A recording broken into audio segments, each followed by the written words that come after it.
In this week's update, we're going to look at gold, which seems to be on the cusp of something very big. The crash that wasn't remotely normal and what comes next, how we can take advantage of the period that's unfolding, and also have a look at how to avoid a crisis like this next time, or in fact, whether you can avoid a crisis like this next time, because there was nothing remotely normal about this, and the rebound is shaping up to be something similar. Now, on the positive side, we do seem to be heading back towards some degree of normality. There's a bit of light at the end of the tunnel. You can just sense it in the sentiment around the world. So quite a lot to get through this week. So just a reminder, this is general advice only, and we'll have a general perspective on both stocks and commodities. So if we look at the American market, the S&P was up nearly 300 points on the week, or 12%. So one of the biggest weeks to the upside of all time. The rally has now extended to the 50% Fibonacci resistance level, and this may be as far as it goes, or it may continue on further. As I said at the start, there's nothing remotely normal about the price action at the moment, so why will this rebound be any different?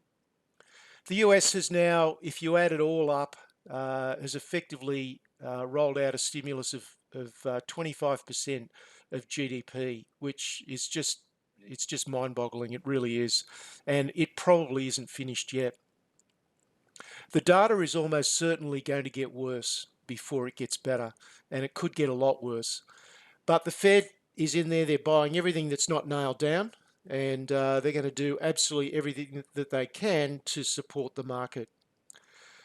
I think it's likely also that at the corporate level, vested interests are going to kick in.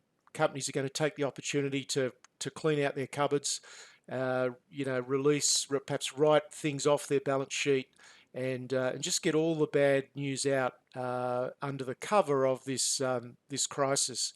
So I think we probably won't see it in the earnings season, which is just about to start in America, because that was to the period to the end of March. But certainly the next two quarters, corporate earnings are probably going to be really, really bad. And that may be a trigger for another leg down in the stock market. It's very hard to know. There is really no playbook to indicate whether this is going to be a V-shaped recovery, a U-shape, an L-shape, or some other quirky shape. And it's really pointless trying to guess at it, because it's an unknowable, and it doesn't really advance your case at all. You don't need to know how this rebound is going to play out to do quite well in the market. That's the key point.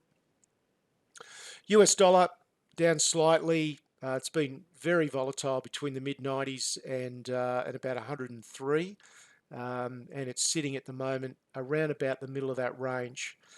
The 10-year yield has also been very volatile, but it did end up rising to 0.73 to finish the week. And a lot has been made over the spread between the 2-year and the 10-year bond yields, and that supposedly when that inverts, then there's a recession coming. It inverted last year briefly for about a week, and everyone was concerned that we would be heading into a recession, and it's almost certain that we are now heading into a recession. Yet the 2-year, 10-year spread has rebounded very, very quickly last year and continues to actually widen. So I think in this day and age, this 2-year, 10-year spread as an indicator of a recession is probably lacking, and it's because central banks are just completely overriding what would normally happen. So look, life is going to return to normal after this, and when it does, or before it does, because the markets are always looking forward, we've got an incredible cupboard full of highly attractive return stocks. There really are some amazing opportunities. What was really strange about last week is that there was an incredible move to risk on in terms of stocks, and we saw that the S&P has risen 12% in the week, But there's also a very powerful move into safe havens as well, and gold did extremely well. So I can't recall seeing really powerful moves in both stocks and gold at the same time. All right, let's jump in and take a look at some charts. So we'll start with the S&P, and I've put this Fibonacci scale on here, which is basically measuring the potential of the rebound from the peak that we had on the February 19 and the ultimate lows that were recorded on the 23rd of March, so about 4 weeks. So you can see we had an initial bounce, we got a couple of days down, and then we're still in this initial rebound phase. We've now made it to the 50% level, which indicates at least a medium level of strength on the rebound. Who knows, is it possible to move to this next level around 2900 or even a bit higher than that? A week ago I would have said that that was completely implausible, but I'm open-minded to absolutely any outcome at the moment. But given that we're almost certainly going to see a deterioration in economic data, in corporate earnings results for probably at least a quarter and probably 2 quarters, then I think at some point we are going to get some sort of meaningful pullback. Certainly starting to build your exposure in the market and chasing these prices at the moment is it just doesn't seem like a very sensible thing to do at the moment. So, just be patient. There will be better opportunities coming along when the market does have a bit of a pullback. But for the moment, it's unquestionably strong, and the fact that it's made it to this level so quickly is just indicative of the underlying support. And when you think about it, why not? Because the world is just getting flooded with liquidity, and that liquidity has to go somewhere. So that's the situation in the US market, and most other global markets are really tracking along with that as well. If we look at the US dollar, you can see it's been very volatile, but sitting around about the midpoint of this very volatile range. The Aussie dollar's had a strong rebound, I guess, with commodities holding up fairly well, and the outlook for the Australian economy actually probably being a little bit better than most other places around the world. The virus is definitely far more contained and was never really allowed to gain a big foothold in Australia as it has in other countries. So perhaps that's part of the reason as well. But look, the Australian dollar is still in big picture long-term downtrend, and I would suspect that things are going to get worse for the Australian economy, particularly if we continue with these lockdown measures for the full 6 months that the government is talking about. So it's hard to see a lot of joy in the currency in the medium term. Let's look at the Australian market. So we've had a reasonable rebound. Obviously, we will get, unless something has changed over the weekend, which is always possible, you can see that the Australian market has not quite yet made it back to the 38.2% level, whereas the S&P, on a comparative rebound basis, is up here. So the Australian index is definitely lagging behind the US and behind some other countries. However, at an individual stock level, there's been some incredibly impressive performances, and I'll talk a little bit more about that shortly. So let's just jump back to the slides. So in the Australian market, 63.5 was where the dollar finished.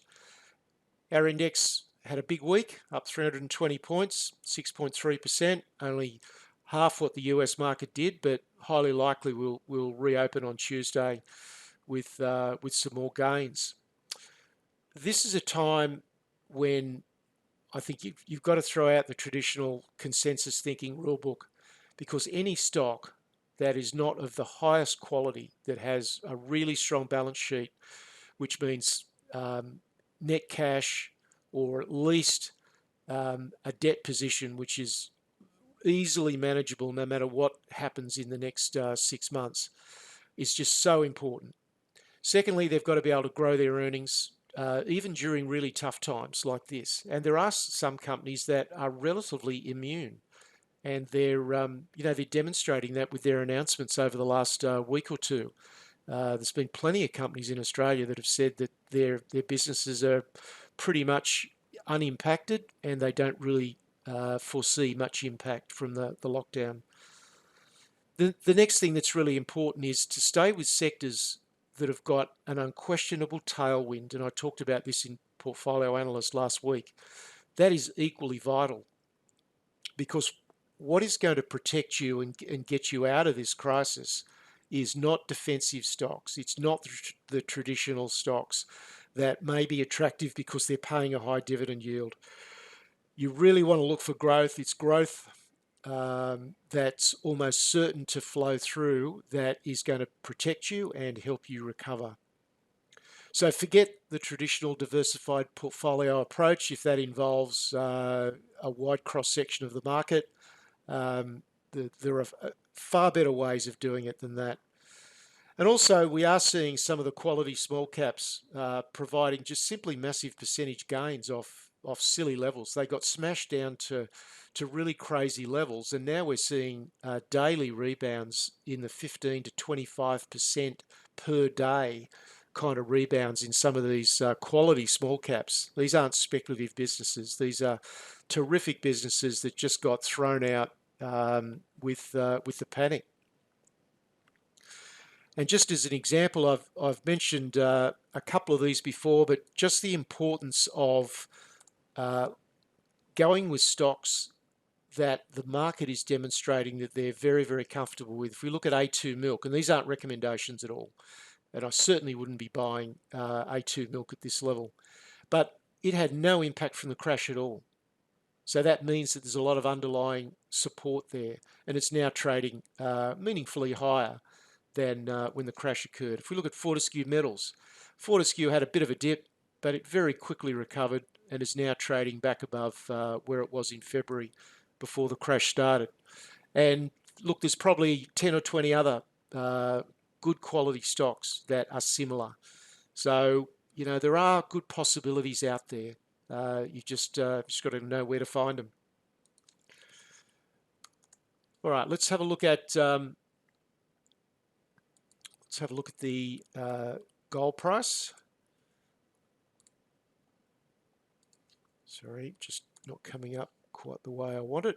Okay, so there's the gold price on a daily chart. So you can see we had this significant move down, which only lasted about 5 or 6 days, and that was really driven by the forced selling, the margin calls and the forced selling.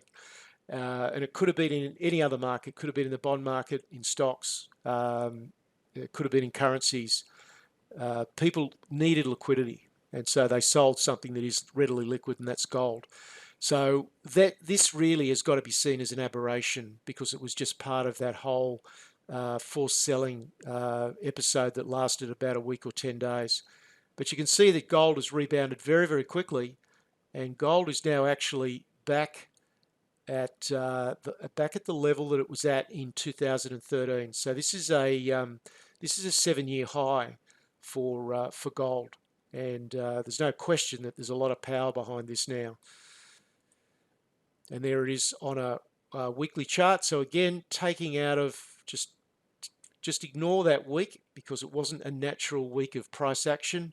So you can see that this uptrend, this very strong channel that started in the end of 2018, so it's been running now for 18 months, pretty much remains intact.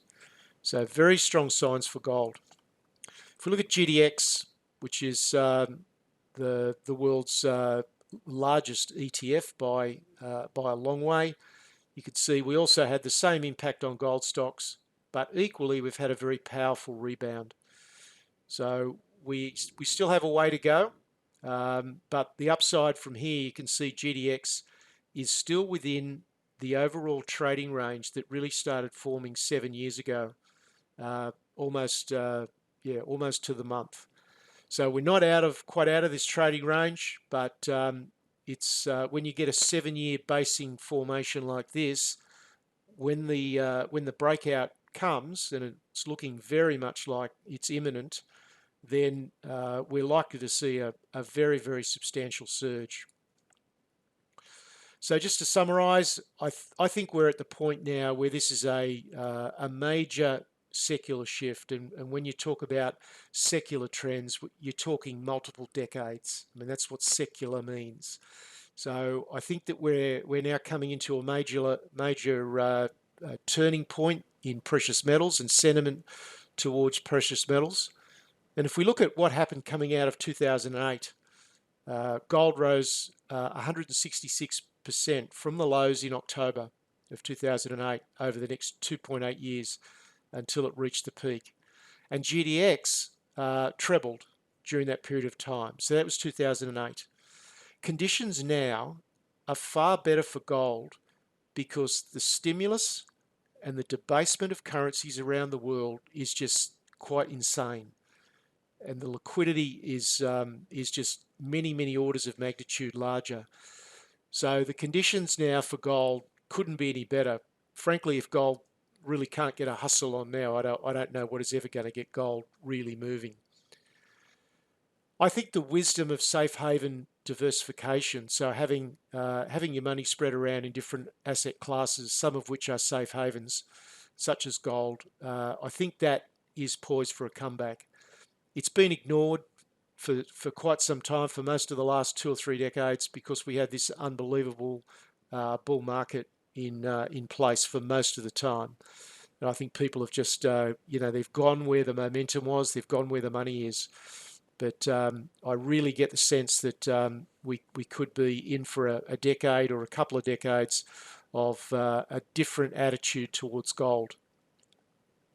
Now, if we look at GLD, so GLD is the world's biggest ETF that actually represents the gold price in US dollars. So when you buy units or you buy shares in the GLD ETF, then the fund manager has to go out and buy underlying gold. So it's matched off basically ounce for ounce. And so the holdings in GLD are a reflection of how much money is flowing into the gold market. And so this is another way of money going into gold. You don't have to buy gold outright. You can buy the ETF, and then the fund manager goes and buys the gold for you outright and puts it in a vault. But one way or another, the gold demand goes up. Now, if we look back to May of 2019, the holdings in GLD, and bear in mind this GLD, there's several ETFs that track gold, but GLD covers about 40% of the world's ETFs that track gold. And more importantly, it's regarded as the standard because it actually buys what's called allocated gold as well. So there was a slump in May. People weren't that interested in gold. Stocks were all the rage, and people were selling their GLD holdings. And so the amount of gold slumped to 733 tons. But then there was a turnaround in the latter half of 2019, and there's been a real surge of late, so that by February of this year, the GLD holdings had really gone up to 931 tons. That's a lot of gold. But however, let's look at what that actually means. And that holding represented only 0.2 of 1% of the market cap of the S&P 500 stocks. So that means that people had almost no allocation, no meaningful allocation to gold at all. Now, most financial planners that you would talk to, most fund managers that you would talk to, would suggest that perhaps 5% of a portfolio would be a sensible level to be devoted to gold as a safe haven diversification. And yet we've got the world's largest holding of gold in an ETF form, forms only 0.2, it's actually a little bit less than 0.2% of the equivalent value of stocks. So if people's attitude starts to change and they start to think, look, this is just a completely inadequate level of safe haven diversification, then you can just get a sense of how much impact that could have on the gold price. And since February, the funds flowing into GLD have soared, and they've gone from 931 tonnes. So there's been another 57 tonnes of gold has been purchased through this ETF just in the last 6-7 weeks. So it's been a really extraordinary surge into precious metals. So this is what the scoreboard looks like. Gold rose by $70 to finish at $16.89. And putting aside so we're now back at a double top, and putting aside that forced selling, gold has really been surging since August of 2018. We're at a double top that will certainly, or almost certainly, cause gold to just maybe pause and stall out a little bit. But there's no question the upward momentum is very, very powerful, and gold is just about the best performing asset class out there. So GDX has soared 76% in 4 weeks since the capitulation lows. It was down in the $16 area. Now it's back about $28. So it's done extremely well.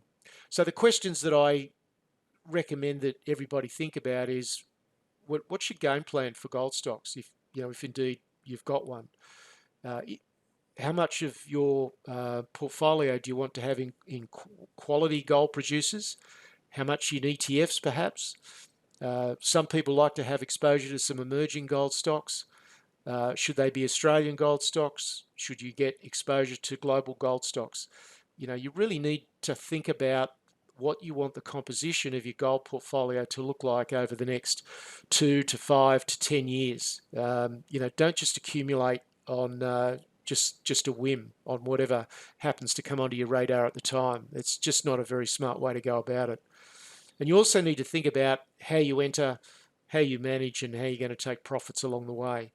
And all these things get plenty of airplay in Portfolio Analyst each week. Turning to other commodities, copper edged slightly higher, really just currency effect. Crude oil also soared and then fell back again. It's been pretty volatile, and we've got a possible deal between the Saudis and Russia, but as I understand it, Mexico is sort of standing in the way as far as their say in OPEC goes. So the oil sector is still very, very unpredictable. The risk-reward ratio for me remains pretty unappealing. I've had a few questions about whether Australian investors should be looking at buying back into the Woodsides and the Santoses and stocks of that nature. Yes, they've been sold off a great deal, but I would just rather deal with a sector that's a lot more predictable. There's the spot copper chart and the spot nickel chart, so not a lot of change there.